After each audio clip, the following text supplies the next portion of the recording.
Hello student, तो देखिए कुछ आंकिक प्रश्न है, उसको सॉल्व करना है। तो देखिए पहले आंकिक प्रश्न के लिए सूत्र क्या है। ठीक है, तो हमारे पास सूत्र है ए बटा ए नॉट बराबर एन बटा एन नॉट बराबर 1/2 का पावर टी बटा टी हाफ। ये है पावर। तो आप देखिए इसमें ए क्या होता है, तो ए इसमें सक्रियता के लिए आता है कि बची हुई सक्रियता, यानी कि कोई भी रेडियो सक्रिय पदार्थ में सक्रियता होना शुरू हो जाए तो कुछ देर बाद बची हुई सक्रियता बची रहेगी, जो क्योंकि उसमें परमाणु बचे रहेंगे। और ए नॉट क्या है, तो शुरुआत की सक्रियता है। एन क्या है, तो बचे हुए परमाणुओं की संख्या। और एन नॉट क्या है, तो शुरुआत में परमाणुओं की संख्या है। और ये टी क्या है, तो टी है कि मतलब आयु काल है। और यह क्या है, अर्ध आयु काल है। तो आप देखो एक बार में ही पूरा फॉर्मूला यूज नहीं होगा, या तो ये वाला यूज होगा ये दोनों, या फिर और ये यूज होगा। तो एक क्वेश्चन देखते हैं, क्वेश्चन के साथ आपको अच्छे से समझ में आएगा कि यदि ट्रिटियम की अर्ध आयु 12.5 वर्ष है तो 25 वर्ष बाद ट्रिटियम कितने परमाणु बचे रहेंगे। यानी कि इसमें परमाणु की बात कर रहा है तो हम ये वाला यूज करेंगे इसमें। तो इसमें हमारे पास दिया क्या है, दिया है कि जो अर्ध आयु है ट्रिटियम की वो कितना है, 12.5 वर्ष है। यानी कि T1/2 कितना है, 12.5 वर्ष है ना। और इसमें देख सकते हैं कि तो 25 वर्ष बाद पूछ रहा है कि कितना परमाणु बचा रहेगा, यानी कि आयु काल इसका कितना है, 25 वर्ष है। ठीक है, अब देखिए हमको जो फॉर्मूला यूज करेंगे तो यही यूज करेंगे। तो अब हमारे पास क्या है, अ, सूत्र से n बटा एन नॉट बराबर 1/2 टी, और t का पावर 1/2। अब देखो इसमें क्या होगा, 1/2 होगा, और t की जगह पे क्या आएगा, 25 आएगा, और t/2 की जगह कितना आएगा, 12.5। आपको पता है 12.5 से 25 को अगर हम काटेंगे तो कितना बार में कट जाएगा, 2 बार में कट जाएगा। तो यानी कि यहाँ n बटा एन नॉट कितना आ गया, 1/2 का पावर 2 आ गया। ठीक है, अब इसको अगर सॉल्व करोगे तो n बटा एन नॉट यानी कि स्क्वायर होगा, तो 1/2 का स्क्वायर कितना होता है, 1/4 होता है। अब यहां से n का वैल्यू कितना निकलेगा, बचे हुए परमाणुओं की संख्या। यही ना पूछ रहा है कितने परमाणु बचे रहेंगे, तो n ही होता है बचे हुए परमाणुओं की संख्या। तो n बराबर क्या हो जाएगा, एन नॉट गुने 1/4। तो एन नॉट क्या था, शुरुआत में परमाणु की संख्या, और n क्या था, बचे हुए परमाणु की संख्या। तो अब देखो जो शुरुआत में परमाणु की संख्या है उसका मात्र 1/4 बचा रहेगा, यानी 1/4 बचा रहेगा। तो यहाँ लिखेंगे अतः 25 वर्ष बाद शुरुआत के परमाणुओं की संख्या का 1/4 परमाणु बचा रहेगा। ठीक है, और देखो 1/4 क्या होता है, जैसे मान लो कि अगर n का वैल्यू 100 है, एन नॉट का वैल्यू 100 है, तो n का वैल्यू यहाँ पे कितना आ जाएगा, 100 का 1/4 यानी कि 25। ठीक है, तो इस तरह से आप इसको समझ सकते हो। तो उम्मीद है कि आपको समझ में आ गया होगा। ठीक है, तो मिलते हैं अगले वीडियो में, तब तक के लिए धन्यवाद। तो आइए देखते हैं इसका सेकेंड क्वेश्चन। सेकेंड क्वेश्चन क्या है कि एक रेडियो सक्रिय समस्थानिक का अर्ध आयुकाल 5 वर्ष है, कितने समय बाद यह यानी कि सक्रियता विघटित होकर 3.125% रह जाएगी।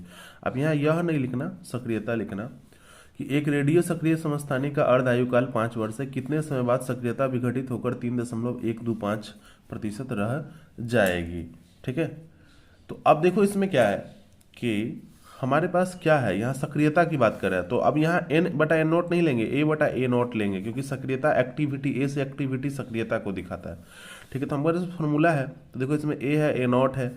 अब ये 3.125% रह जाएगी, तो जो ये ऊपर वाला a है यही ना है बची हुई सक्रियता। तो बची हुई सक्रियता प्रतिशत में दिया है, तो किसके 3.125% रह जाएगी, तो शुरुआत में जो सक्रियता थी ए नॉट का 3.125% रह जाएगी।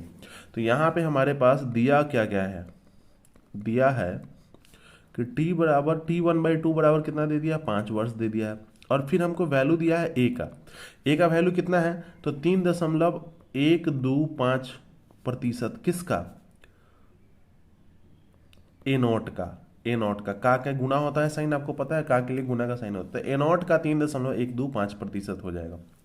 तो सूत्र से क्या है, सूत्र है हमारे पास a बटा ए नॉट बराबर 1/2 और t/t हाफ।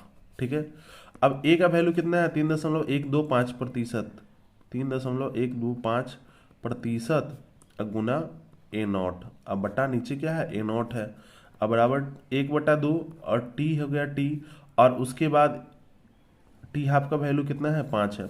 अब देखो ए नॉट से ए नॉट क्या हो जाएगा, कैंसिल हो जाएगा। अब कोई भी चीज़ प्रतिशत में हो तो उसको भिन्न में बदलने के लिए 100 से भाग करते हैं, तो 3.125 जैसे ही प्रतिशत हटाएंगे नीचे बटा में क्या आ जाएगा 100।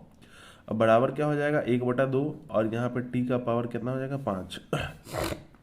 अब आप इसको देख सकते हो कि इसमें 0.3 अंक बात है, तो 1000 से ऊपर गुना कर दे और 1000 से नीचे तो दशमलव खत्म हो जाएगा, यानी कि 3125 अगर इसको कर देंगे तो नीचे क्या हो जाएगा 100 गुने 1000 हो जाएगा, और ये 1/2 और t/5 हो जाएगा। ठीक है, अब फिर इसको देखो आप, ये 3125 अब बटा क्या आएगा, 1/2 और 3 5 0 आ जाएगा, है ना, तो 1/2 और t/5।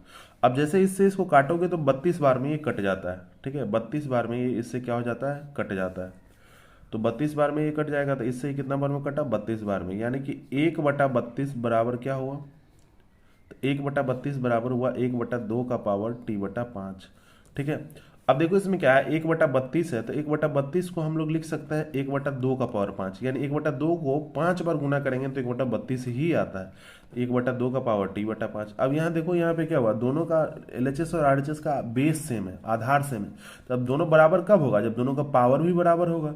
ठीक है, और यहाँ कह रहा है कि दोनों बराबर है, इसका मतलब दोनों का पावर बराबर है, इसलिए 5 बराबर क्या हो जाएगा t/5, और यहाँ 5 से इधर गुना कर देंगे तो 25 बराबर क्या आ जाएगा t, यानी इसलिए t का वैल्यू कितना आ जाएगा, t का वैल्यू हमारा आ जाएगा 25 वर्ष, यानी कि 25 वर्ष बाद, कितने वर्ष बाद 25 वर्ष बाद शुरुआत की सक्रियता के 3.125% बचा रह जाएगा।